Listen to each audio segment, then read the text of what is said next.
A friend of mine started listening to our show and was saying, he's like, I listened to 5 episodes and you guys just really don't like anything, do you? And I was like, hey, well, we like things. Well, you'll get to them. I have come on a mission of gravest consequence. For I am the Watcher, member of an ancient race far older than man. But though our power is great, we are pledged only to watch, never to interfere. But now mankind faces the greatest danger it has ever known. The danger of the Watchers of Earth. 199,999.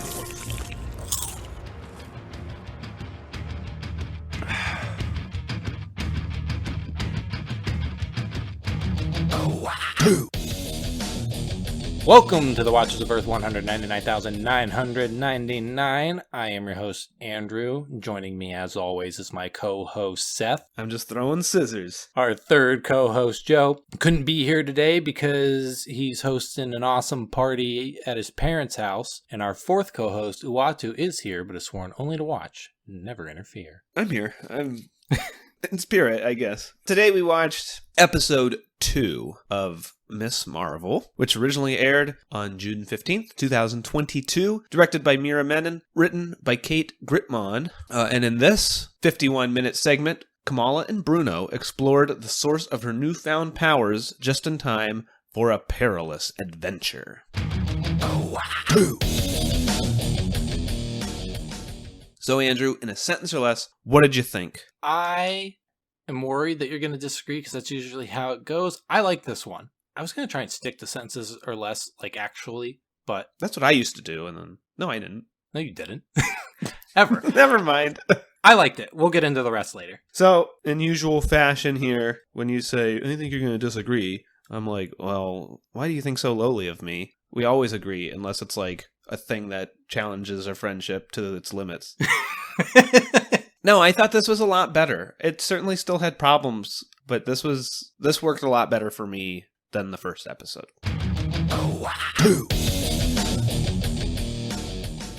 I thought the first episode was fine, but I didn't really think too much of it to the point that I kind of forgot it. And if I hadn't listened to the episode today when it got posted, I wouldn't have really remembered what happened in it. But if the show keeps like this, I think this might be the strongest Marvel show. I really liked everything that had absolutely nothing to do with the armband and her powers. I did like some of the stuff that had to do with her powers, but like everything about her family and her life, I think her dad's great. I think he's my favorite character. I thought all that was good. I was a little nervous in the opening because I get like secondhand embarrassment when people are like being awkwardly strange on TV. And so when she walked in and she was just like being weirdly like cool to everyone, it was really uncomfortable for me. But I don't know. I thought this one was good. My biggest problem is I just don't really know what the show is. And that's honestly an MCU problem. Not really an MCU, but like, because it's an MCU show, I feel like there has to be a larger story. There has to be a villain that shows up. And maybe there isn't. I would love that if there's not. But 2 episodes in, it just seems like Kamala is a girl who gets powers, and this is her life. And that's great. That's like the comic I wanted to read. Well, like I said last time, when the more superhero-y stuff was happening, I kind of lost interest. I think all that's great. I just like, as an MCU show, I keep thinking like, there's got to be something more that's going to happen. And we're 2 episodes in, and I don't know what that is. I don't know. I feel like the show is going to be something more. So because of that, I watch it and I go, I don't know what this show is yet. Yeah, I am a little anxious on where it's going. Again, I kind of said in the first episode that like I don't care about any of these bracelets' origins, or like in this one we explore that a little bit more with her great grandmother. I don't care about that. And I'm worried. I mean, this is doing different things than other MCU properties, and that's good. But at the same time, it's an MCU property. People need to watch people punch each other. And I just am kind of anxious on that happening. And I hope it doesn't. I feel like some of the quirky stuff, I had said in the first episode that I felt like a lot of that like quirky like drawings and all that kind of stuff was going to die down. And it might be because it is so heavy in the first episode, because I think there's honestly a decent amount in this episode, but it was noticeably drawings less. In this one? No, not drawings, but there is like the bit where she dances and the music's playing. There's the same imaginative stuff happening. There's a bit of texting that happens, and then there's the closest to drawings is when all the like groups that they have to talk to get labeled. It's not really Well, I was even drawing. going to say when like Cameron's introduced and they have like the stars and stuff around him. But I will say, so we turned off the mics last week with episode 1, and then I like thought about it. I was trying to figure out where I am in here. And ironically enough, I agree with you that a lot of the good stuff in this was the teenage stuff, which is what I really didn't like in the first episode. And I did talk to Kirsten,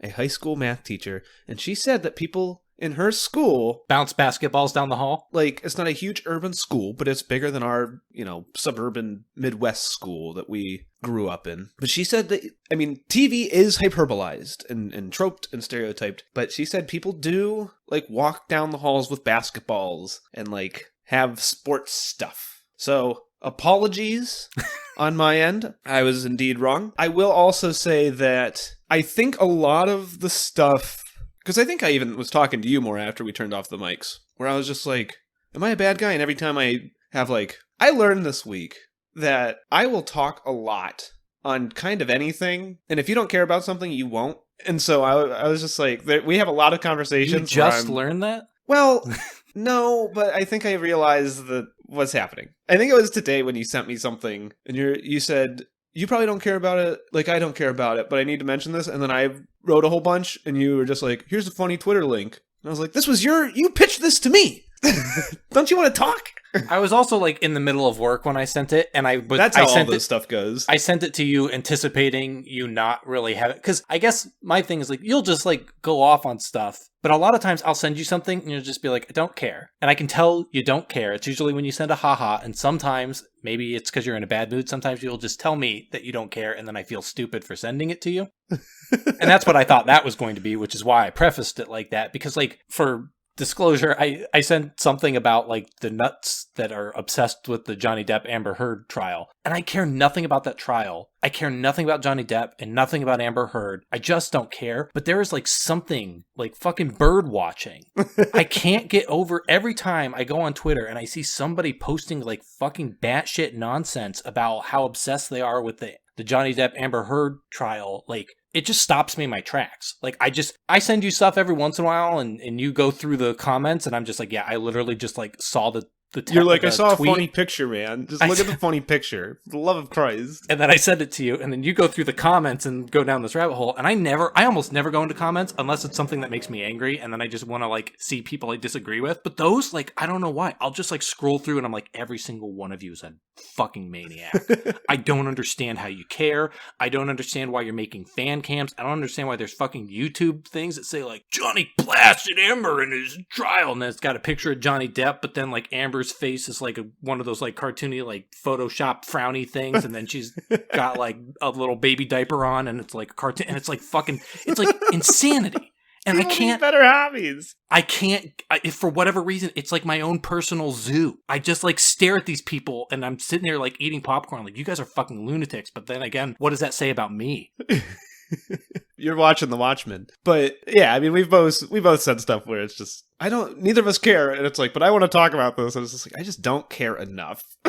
It's like, I guess. But anyways, I had said that the first episode was out of my target demographic, which is fine. I think the first episode is like fine TV, just not for me. And that's totally great. And there was stuff in this episode where I thought similar. And I was like, this is good stuff. And if it's for you, this is really, really good stuff. And I think a lot of what the first episode did for me and my problems with it were that weird cartoony goofiness of the riding the bike, jumping on the bus plan, and then learning that this is like what they were going to do. And it felt incredibly fantastical, which I know is kind of what the show's going for. I felt that was a little toned down in this second episode. I feel like it's a lot toned down. And so a lot of that, having that out of the episode, it didn't feel so... I don't know if I mentioned this on or off mic, but I had kind of compared it to like Disney teen shows. And a lot of that craziness felt like Disney craziness. Like sitcom. Yeah, and again, I kind of feel there's a difference between like a Nickelodeon sitcom, you know, for teens is really different than Everybody Loves Raymond or Frasier or something like that. Like, there's a level of zaniness that they put in children's sitcoms because it's like, well, children like zaniness. You know, Drake and Josh isn't funny because of situational comedy. It's because of like situational comedy with an added zany layer. Is Drake and Josh funny? That's just the first thing that came to my mind. I've never watched it. The one I always think of is I really liked. I watched it in college. Ned's Declassified because it was basically a live action cartoon. Yeah, and stuff like I think of like The Sweet Life of Zach and Cody. Like all those things I feel like have this zaniness to them, which I felt in the first episode. But here I didn't feel it as much. Her fantastical imagination stuff with the dancing when Cameron shows up. There was another piece that we just kind of went through. I thought those were more toned down. I still think that Iman Vellani does a great job. I actually was reading something earlier today that somebody was complaining about the acting in Miss Marvel, and I completely disagree. I think everybody does a really good job. I agree. To go back to what you're saying, I think this episode has the, for me, appropriate amount of like kooky, weird, imaginative stuff. I think it's just juxtaposed with the first episode where I feel like almost every scene had something. And in this one, it is far more toned down. When it does happen, it's not as absurd. I mentioned it a lot in the first episode that the craziness made Kamala feel like an idiot. Whereas this, she feels like she knows what's going on. She's just a teenage girl. And it just works a lot better for me. Because I feel like she has some sort of understanding of something instead of sitting there and being like, okay, then we're going to literally ramp on the bus. It's probably just me, and maybe it's just, I don't know. What am I? I can't even remember how old I am. But I'm in my 30s. Everybody looks like a kid to me, but Iman looks really young. And I know she's only 16, and I think she looks that age. I think it's everybody else. They might even be the same age as her, but everybody else looks older. And part of it is when Cameron shows up, I know he's a senior, and if she's 16, that makes her, what, a sophomore? No. Yeah. I don't know how that works. But whatever. They're definitely at least a couple years, like a year or two apart. He looks significantly older. And I think he looks like probably age appropriate he's probably like 19-ish. But she looked like so young next to him that it was jarring. And then I was spending the whole time looking at everybody else and being like, they're all like, without that being in my brain because I saw him, I was like, yeah, she's the same age as everyone else. But then I was looking at everyone else and I was like, everyone else also, she looks kind of young compared to everybody. And I know that I think the actress is the appropriate age and everybody else is probably give or take a year or two around that age. Iman is 19. Oh, is she? Okay, so she's older than that. She looks really young. She does look. She even says that in the show. I don't know how old the Kamran is. He doesn't have his He's own probably Wikipedia in page. his 20s. He looks like, you know, the CW, like I'm like early college age playing a high school freshman. But it's also that thing where it's just like, I mean, unless you teach, you don't really step foot in high schools once you leave one. And it's just like, I don't know what people look like. And I mean, it's Hollywood, so of course people will play down. But yeah, I don't know. I liked a lot of stuff in this one. And I liked all of the non-superhero stuff is good. And I'm kind of on board for. I really like Nakia. And I'm like super pumped for her thread. Bruno's give or take. Cameron we just met, and I know he's like a thing. So I like Bruno. I guess he's give or take. I guess my thing is he's just the stereotypical teenage. It seems like he's got a thing for Kamala, and he is There's definitely upset. a love triangle thing there. And like that's fine, but that out of everything, that feels the most like stereotypical teen show thing. Where like they're just friends. She doesn't seem to even notice. And then he's trying to get in the way of Cameron. And it's all fine. None of it was like bad. It was just something where it's like, I've seen this before. Like you said, I can't remember her other friend's name. I can't remember anybody's name. I didn't even remember Bruno until you said it. But her friend, like, I'm interested in her story. But I will say the episode felt long to me. Mostly because when I pull back and look at the whole thing, I can say like, yeah, I see the story to this episode. Where you were saying like the first episode doesn't really say a story. It just... I still think this one flounders a little bit in figuring out where it's going. I kept thinking, like, it's almost over, right? And then it just kind of kept doing stuff. And the episode seemed to be like Kamala starts using her powers, and then it's a little more of like seeding other stories to go forward. But it seems this is like all of the B plots starting. I wanted to ask you, because I know how much you hate them, what did you think of the origin bit, which is Kamala learning her powers? It's not very long, but I know how much you hate that stuff. So I didn't even think of it as like an origin bit. I know she's like learning her powers. I just know you always say like, oh, I don't need to see them learning how to do X or Y. I have comments on it, but I was going to let you say your bit. As a little montage in a 6 episode, like it's not really much. My problem is in all those first movies that we get, it's just like, why do we need to learn this? Here, I am fine when it is part of the character. Again, we were talking, there's going to be an MCU big bad. I am honestly fine if the villain of the piece is Kamala just trying to learn her powers. And then at the end of 6 episodes, she's just like, I did it. I can control my powers very well. So I honestly don't think I had a problem with that. My problem lies, and I might say this every episode, is I know it's contentious and that everyone's contending it. I hate the power set. I hate it so much. I hate it too. It was a little bit more of them going like, we can do the same. It's the same idea in spirit. Like when she starts like glowing at school, like when her nose glows, and then later on, I think her hands were glowing. Hands does, yeah. I get it.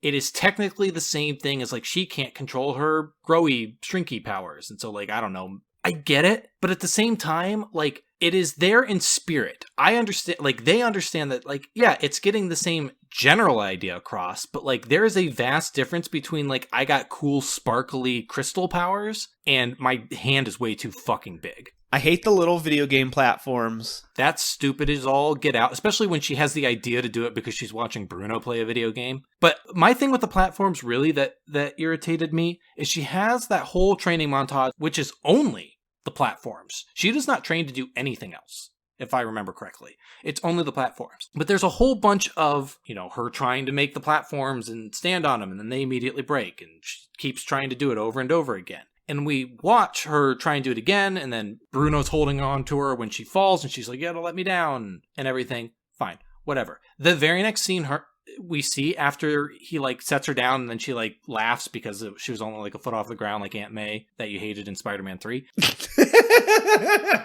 The very next scene is her just making a bunch of platforms and, like, jumping all over the place. And I was like, this doesn't work. I watched her fail over and over again, and I don't get to watch her finally succeed. I watch her having already succeeded. It was weird. It felt like I was missing a scene. And I felt like it would have been better if she continued to fail over and over again, and we don't get to see her succeed until her hero moment when she saves the kid. See, but I like the hero, and I agree with you. And I'm going to say something different than you're saying. Get out of here. No, I actually really liked the hero moment because it wasn't an unequivocal, like, hero moment. She drops him. That, and I like that she starts off very cautious and only putting a couple platforms out and moving slowly until the kid starts falling, and then she just starts throwing them out. She's like, that was a good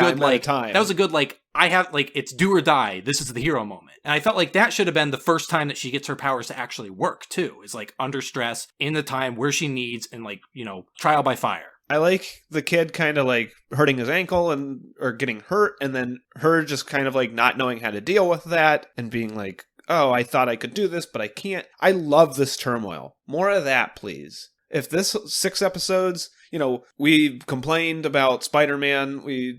I think we probably complained last episode too, where it's going to be 6 episodes to turn her into Miss Marvel. And honestly, if it's this stuff, I want that. If she's not Miss Marvel until episode 6, that's great. That's exactly kind of what I want. I want her to struggle with her powers. I want her to struggle with being a hero. I want her to make mistakes. I want her to make, have moments of failure in being a hero. And kind of, we've watched so many MCU properties where people just show up and they're the hero. And yeah, you get to watch Tony Stark do hilarious flips because he can't get the boosters right. But nobody falls. Everybody's saved. I do think it is silly how she runs and puts the costume on, and I don't know where she got it from. I do agree with that. And I also, I get it. I don't like we gotta earn the name, we gotta earn the costume. I think the nightlight thing stupid. Is whatever. I think the nightlight thing is annoying. I also think, it's fine that she's wearing her cosplay costume until she gets a real one. I just think that costume looks stupid. Sucks. I know they worked hard on it. With the dumb mohawk on it. It's the worst costume. As people who complain about turning every superhero costume into a leather biker jacket, and then she just puts on a leather biker jacket, nah. It's the worst. I know a child made it, but they should feel bad. I think it looks fine as a cosplay costume. Yeah. It's fine. But once she was like, I'm going to put it on for my hero moment, and I was just like, you got that dumb, light up mohawk, and it looks so silly. And I get it. It's, functional. Not the mohawk, but, you need a mask, you need a whatever. But it's just weird. I would just prefer that they didn't. Yeah, I agree. I guess because of that, I'm like, I don't want the final episode to be her putting on the costume. I'm kind of ready to get to it next episode and just be like, here's a costume. Or like, fuck it, make it like she makes a do-it-yourself version of the full like stupid basketball texture thing she's going to wear at the end of the series. She makes them. But this is the time to make the do-it-yourself spandex costume. And I'm sure she's also probably wearing that so that they can make a very easy and quick connection to Captain Marvel, because they got that nightlight thing going, and then someone's going to be like, it's Captain Marvel. And then it's like, no, it's Ms. Marvel. And then she's like, Ms. Marvel, I like it. And then she gets her own costume. But is that Damage Control that was chasing her? They had like D-O something C. Yes, like, it was. But like, I'm interested in that. I hope they're the antagonists of the show. It seems like they are. I would believe that that's what the show could do. It's just, it's the MCU, and I don't have faith yet to believe that they can tell small stories. And this is the place to do it. This feels like the show to do it. This feels like the story for it. It doesn't feel like there's room for an actual villain, but it's also... That doesn't mean it won't be there. Yeah, but this feels like all I need is Damage Control. And honestly, I don't need Damage Control to be the villains of the series. I just need them to be the antagonists for her superhero life. Like, outside of her, she has her problems with her teen life. You know, she's got her friends and her family. Deal with Damage Control, and then Damage Control is making everything else difficult outside of it. Yeah, because the superhero powers should be her escape from the difficulties of her life, but Damage Control is making that a problem. Mm-hmm. Which I don't understand why they're going after her. Like, are there other vigilantes? Would Damage Control have gone after Spider-Man before Spider-Man was shown to be an Avenger, because everybody knows what happened in Endgame for some reason? Is she the first just like vigilant like out there? I mean, I know Moon Knight's out there, but like, would Damage Control have gone after Moon Knight? As I read the MCU, I would say nobody exists until they're on one of those big, here's what's coming out in the next 40 years. Mm-hmm. And they don't exist until that movie's out. Like, I just don't... I guess Damage Control reacts to someone showing up with powers as if that is something that happens from time to time. And their job is to go in and deal with people who show up with powers. But the world never, and granted a show is never about this, but the world doesn't, the MCU does not care about that. And with that in mind, it's weird. I understand how Damage Control makes sense for the story that it seems like they're telling, but it's weird to see Damage Control, and as someone who complains about origins, what's fucking Damage Control's origins? Like, when did they decide to do whatever?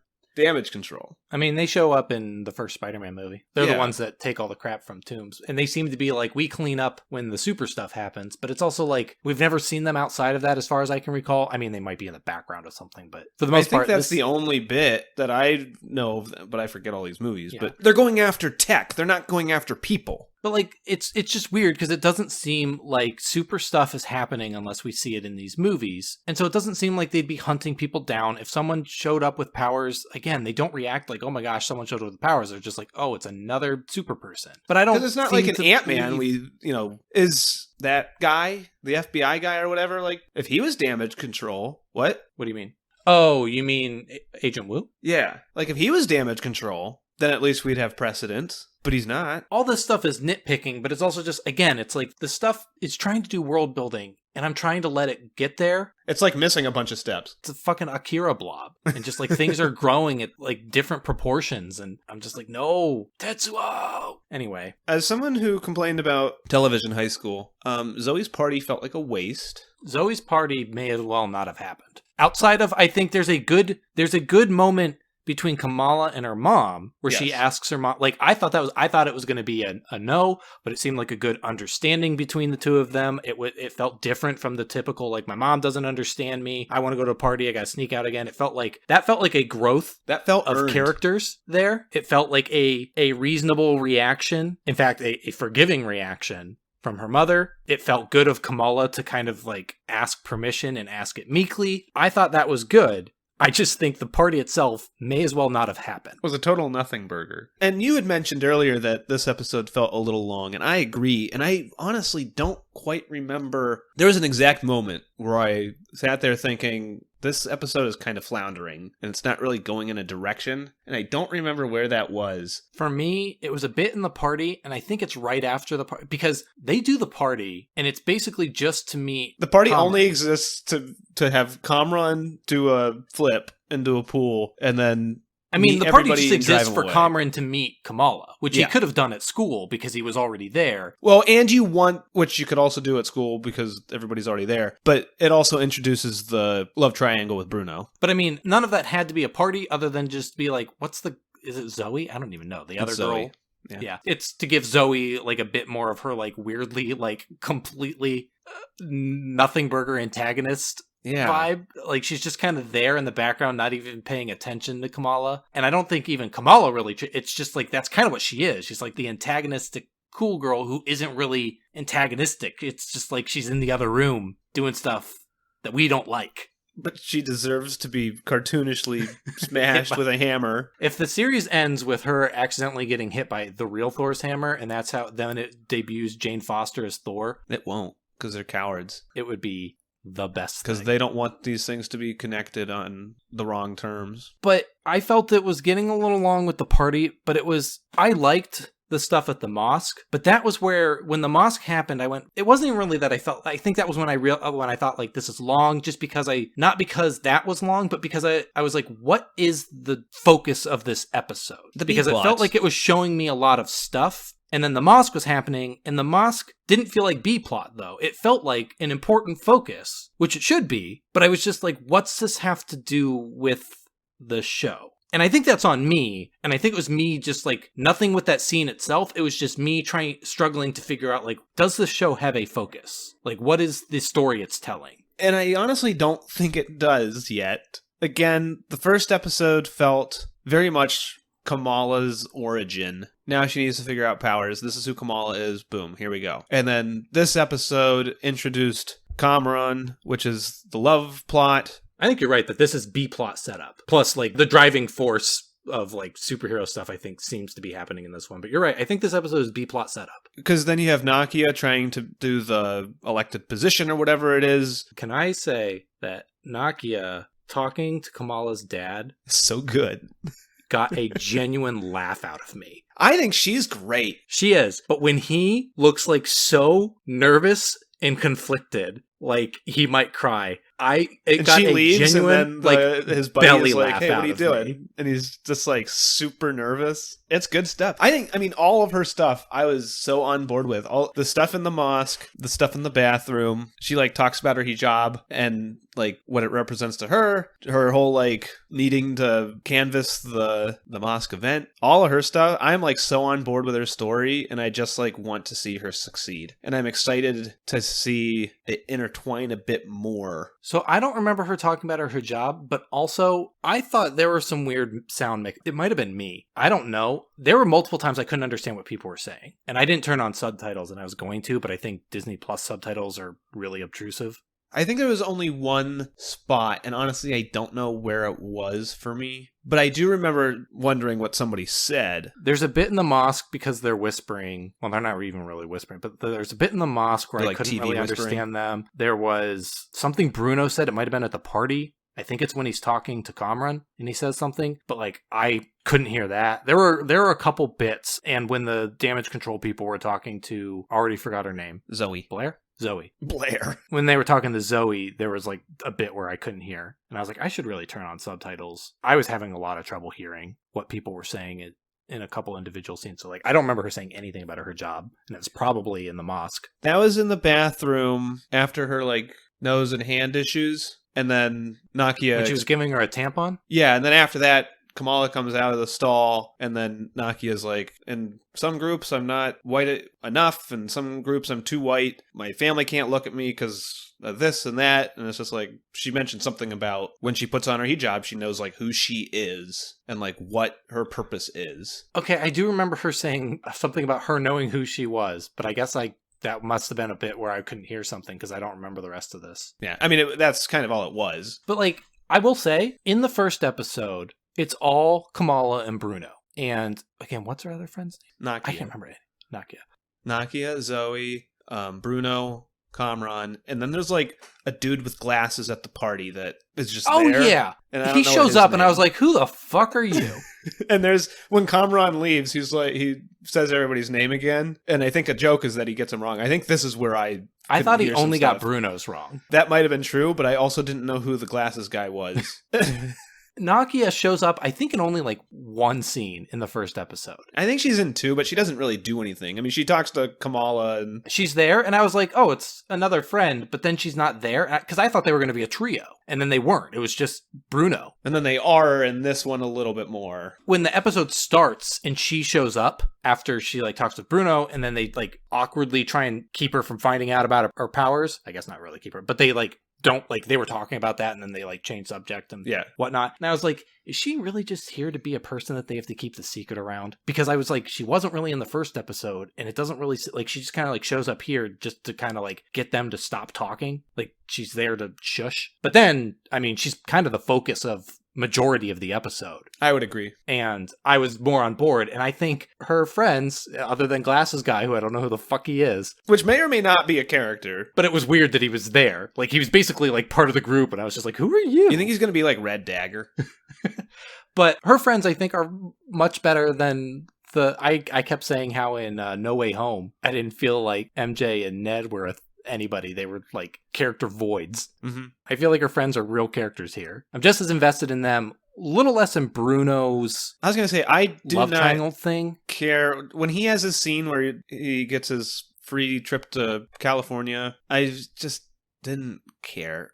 And I don't know, it's not like I didn't care because I was rooting for Kamran. I just thought, you're totally nothing, dude. Like, you're just... I guess in the first episode, I was like, he's Kamala's best friend. He's like, you know, the guy in the van. He's the one that helps her with her stuff. And that's good. And in I this thought episode, they were literally platonic. And I'm like, you can go, Bruno. Nakia will fill your spot. Bruno's completely platonic in the first episode, except for like they have one like moment where they like almost kiss or something. I mean, they don't almost, but they like stare at each other in the first episode. But in this one, it's basically like Bruno's got the hots for Kamala, and I was like, none of this is bad. I just don't really care. And part of it is just like, I've watched enough TV that I'm ready for just like platonic male-female friendships. That this doesn't have to be the show that does it, but this can also just be another show where I'm just like, I don't really care. It's not even like I'm rooting against Bruno. I just don't really care about that aspect of his story. I'm more interested in his Kamala's confidant story than his like pining for her. Especially since I'm sure we're going to get more with Kamran, and I doubt he's a villain. I was watching the whole thing being like, he's going to be a dick, right? Like, that's why they're doing the Bruno thing, is so that I think Kamran he's just turns out to guy. be a dick. No, I'm saying like early on, Mm. I was like,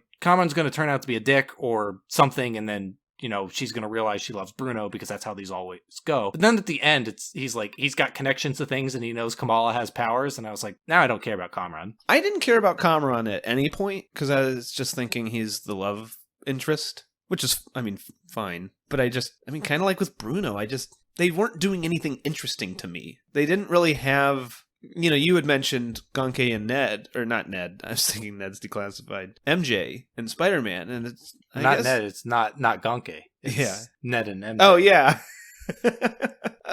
Ned and his Gonke cosplay. No, but I feel fairly similar with Bruno and Kamran, where it's just they exist to bounce off of Kamala. But as characters themselves, they're just not bringing anything to the table for me. I feel like her brother falls in a similar territory where he's just kind of there to be like someone who's like a little bit on the parent side, and it's like the halfway point Kamala's side. Yeah, and I which agree is fine, with that. But it's just like kind of like her brother. I keep kind of forgetting exists until he shows up for things, and I'm like, oh yeah. And I think he's fine. I think he's similarly kind of funny, like the dad is. I think he's a fun character when he's around. I will say that he doesn't really have a ton going for him, but he's way more charismatic than Bruno or Kamran. And so when he's on the screen, I'm kind of invested. And I know that there's all this wedding stuff behind the scenes, which I assume is going to be something. That's kind of the biggest B plot that, I mean, I guess at this point it's like a Z plot. I feel like we've mentioned it enough that it has to be a plot somewhere. Whether or not the wedding, I mean, the wedding's probably the big climactic scene, you know, stage. But there's something about him that, and it's probably his charisma, that I'm interested in him, and I want him to be a bigger thing than he currently is. But I agree that, I mean, he doesn't really have anything going for him. The scene where Kamala introduces Kamran as their cousin is good, and he's just kind of a fun guy to watch on screen, but other than that, he's kind of take it or leave it. Oh, how about when Kamala calls her grandma and puts her on... Isn't that her aunt? I thought it was her grandma. It's hard because I guess in like Indian I mean, you culture, might be right, because everybody's an aunt she said- and an uncle, but I thought that was her mom's sister. You might be right, because I was trying to think. She said, like, the one who was missing was her mom's mom? Yes, her great grandmother was the one that went missing. Anyway, point is, she calls... Nope, you're right. That is her grandmother. Yeah, that's what I thought, because she says, when she was talking to her later, she was asking, because she was talking to her mom about it, and she said, who's so-and-so? And she said, where'd you hear that name? And then she said, I thought she said I heard it from Grandma. Or Nani, that's it. How about when she calls her, and she's like, this has got to be a secret call, so I'm going to put it on speakerphone with a camera on and hide under my blanket. Then her dad hears it and tries to come into the room because he can hear the phone call happening. And then Kamala's answer is to just whisper directly into the phone like this is going to solve it. Then he'll never hear. That scene was weird. Any scene where no one in the history of ever has ever video called anybody, television. I mean, writers. that's not true. I know, but I do. but like, I don't know. There's something about it in TV where I see right through you. Most of the time I'm just like, video call, whatever, it's fine. It's when someone is like in a public place or like that, where they're like trying to do the call secretly, and it's like, why did you need to do a video call? I know she was like trying to show her the bangle, But she knows what the bangle is. and then her dad, like when her dad like tries to open the door and he can't, and then he suddenly does, and then Kamala pretends to be waking up, and then he's like, oh, I guess it was nothing. And I was like, you heard the phone call, that's why you were like trying to break into the room. That I felt was a little As in, like, that felt like writing out of a problem. Like, I don't know what to do with him. You know, I need the tension of the dad, but I don't know what to do with him now. And I'm just like, I feel like he's a little smarter than that. It needed to add the intrigue without the answers. Mm-hmm. And so she needed to have the phone call where she doesn't get the answers, and to make it tense, the dad has, like, it can't just be a boring phone call. There needs to be tension during the phone call, and her grandmother not understanding how to use the phone isn't enough. That's comedy, not tension. So the dad needs to be trying to get into the room. Yeah. Anything else? I don't think so. I mean, the only thing we didn't really touch on is the interrogation of Zoe and Kamala running from damage control. The interrogation of Zoe by the damage control guy and his racist partner.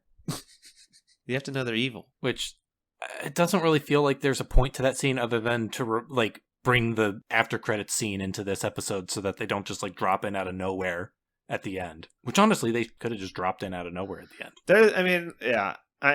For all it matters. I didn't care for it, mainly because I don't care about Zoe, mainly because I don't care about damage control. I also don't understand where Zoe falls on it. It seems to, linger on Zoe at the end, where she seems to be upset that they're, looking for this person. But, I don't really understand who Zoe is as a person. She seems kind of, stuck up at school. She's Hollywood bully, but she's not. But she's not. She's not necessarily mean. She just seems kind of, stuck up and self-important. But she also, she was very nice to Kamala when she saw her costume and saw her use her powers at the convention before all hell broke loose and she got hit by Thor's hammer. She seemed concerned that they were, going to try and track down this person who was using powers. I feel like it was something that she didn't want to... I think the show wants us to believe that she would turn in Kamala, but not Miss Marvel. You know, like a Flash Thompson thing. I don't even know about that. I think the show just wants to give us someone to not like, or at least for Kamala to not like. And it also really heightens how different Kamala is when she uses her powers,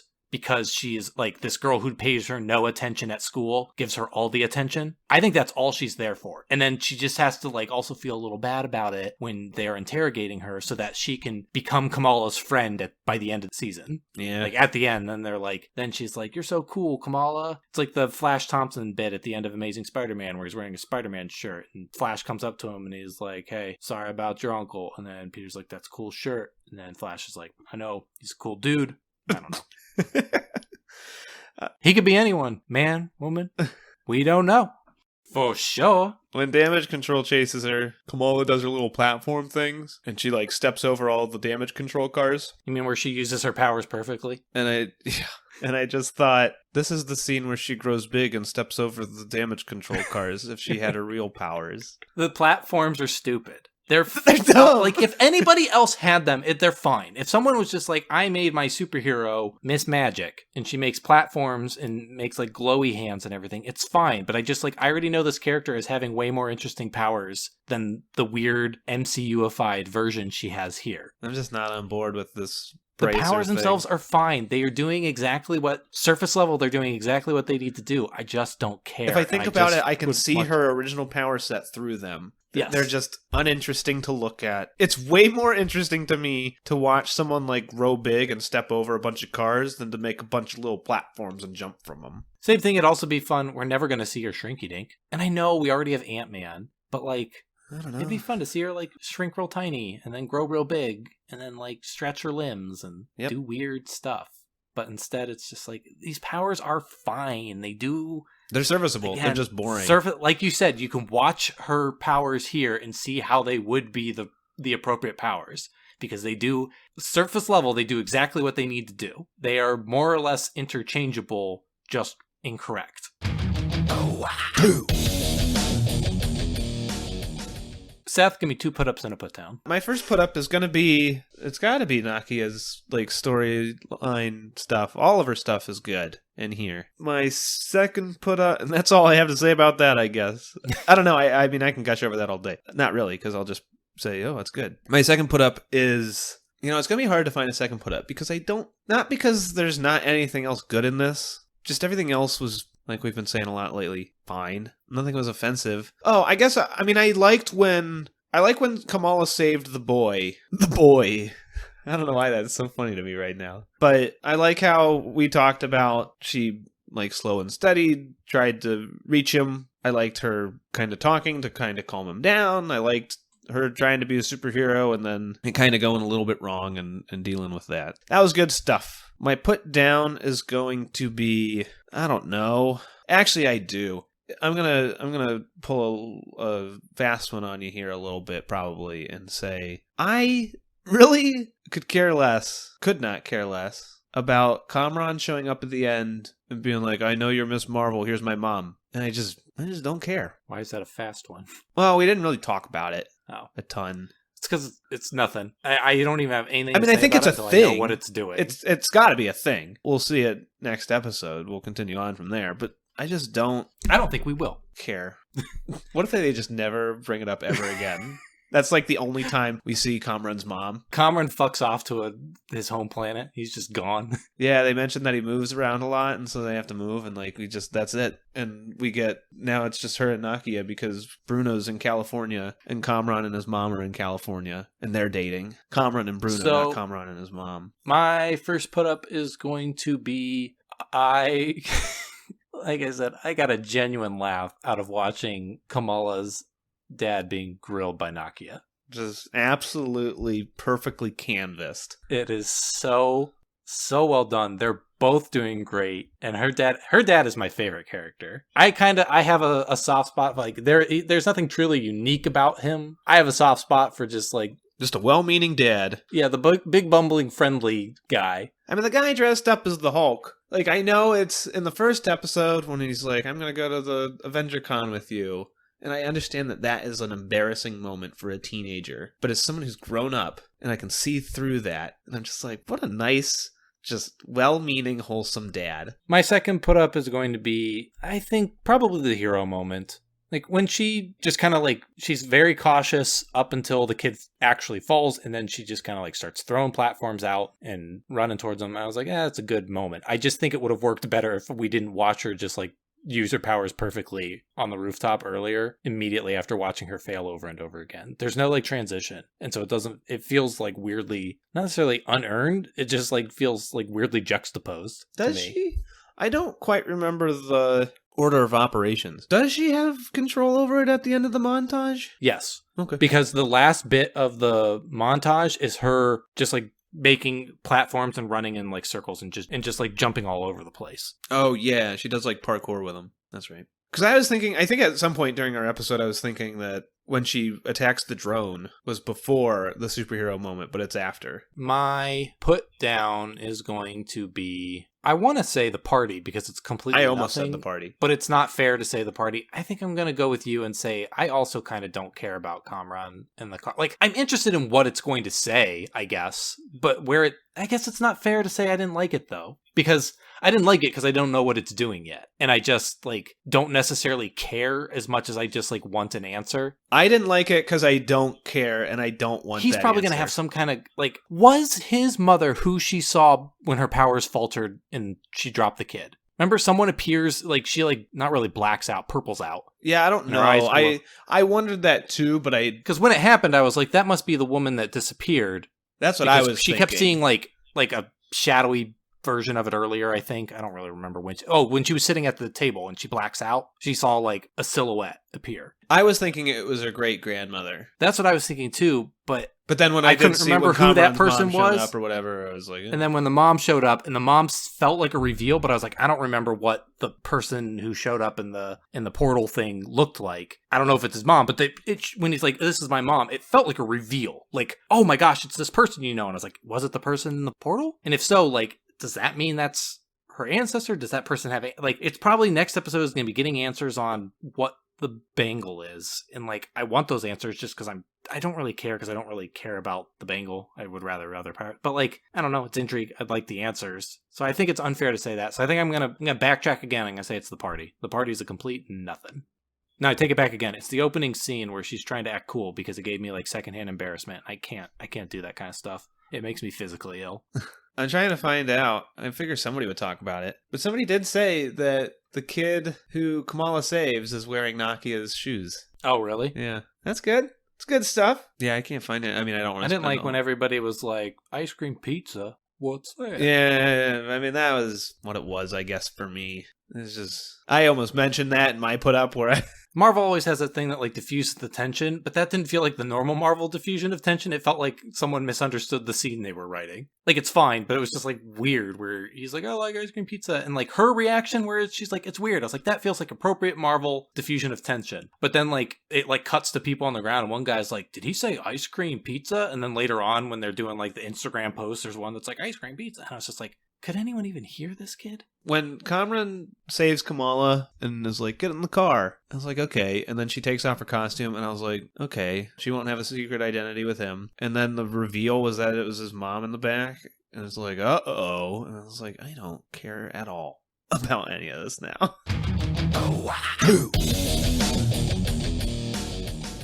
Thanks for hanging out with us. If you like this, tell a friend. If you didn't, then lie to a friend. Check us out on Twitter at SoHowAbout. You can find me on Twitter at SethKumpf. You can find Andrew on Twitter at TessuDownist. And subscribe to us on YouTube at SoHowAbout. And join us next time when we do this once more with interference. Watcher.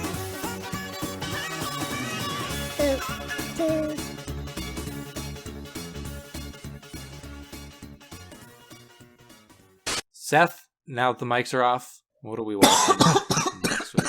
Gross! I'm not saying it again. Well, Andrew, I'm glad you asked. Now that you've gotten me sick through the magic of the internet. I sent you a virus.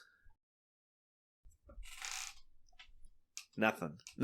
You didn't care. Oh, I didn't know was I supposed to follow up on that? That's a brilliant computer joke. No, it was. I just not enough to laugh at. Oh, I'm sorry. I laugh at almost everything you say, even if I don't necessarily find it funny. But the one time I don't, you call me out. 9 times out of 10, I make a joke and you just blow right past it. I mean, well, you're funny. I need to be rewarded with my attempts. We're going to be watching, what, I think Thor? Love and Thunder? Wait, are we really? Is that no? Does it come out? I mean, I might. No, I knew you said it was going to. I think it's July. This. I think it comes out in July. We're going to be watching Miss Marvel Season 1, Episode 3. Who would have guessed? I think in this episode, Kamran is going to be like, "Here's my mom," and she's going to be like, "I'm going to tell you the history of that your mom won't tell you," and then we're going to learn stuff I don't care about. She's going to make more platforms. Bruno's going to reveal that he's going to California. What if in the final episode she like unlocks her full power set and then it's like, oh, the weird crystals were just like polygonal video game renderings and now she like actually just like extends her whole body. We just didn't finish the animations.